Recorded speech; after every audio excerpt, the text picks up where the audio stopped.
यो भिडियोलाई एकपल्ट राम्रोसँग हेर्नुहोस् त। पाएँ भनेदेखि अचानक अहिलेसम्म थाहा नभएको कुरा एकदमै तपाईहरुले पनि थाहा छैन होला। मैले के कुरा थाहा पाएँ भने एउटा ट्याक्सी किन्नको लागि सरकारले 250 देखि 300% त्यो कर त लगाएकै छ।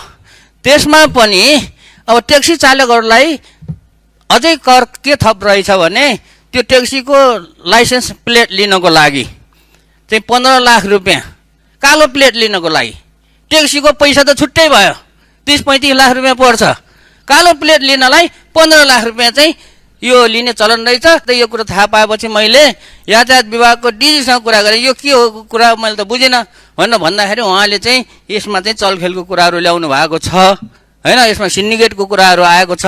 यहाँ चाहिँ प्रदेश सरकारको पनि हात भएको देखिन्छ र अब यातायात विभागको पनि होला। यसैले यो चलखेल जुन छ, सिन्डिकेट जुन छ के हो, यो कुरालाई चाहिँ बुझेर चाहिँ यो चाहिँ तुरुन्त खारेज होस्। किनभने 15 लाख रुपैयाँ कालो प्लेट लिनलाई, नम्बर प्लेट लिनलाई 15 लाख रुपैयाँ बुझाउनु भनेको चाहिँ यो चाहिँ एकदमै ठुलो भ्रष्टाचार छ। यहाँ ठुलो चाहिँ यहाँ कालो धन्दा छ।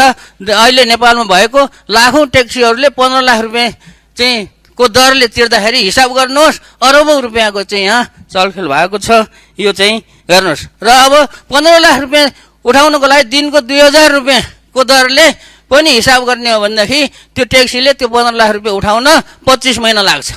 अनि छोराछोरी कसरी पाल्छ?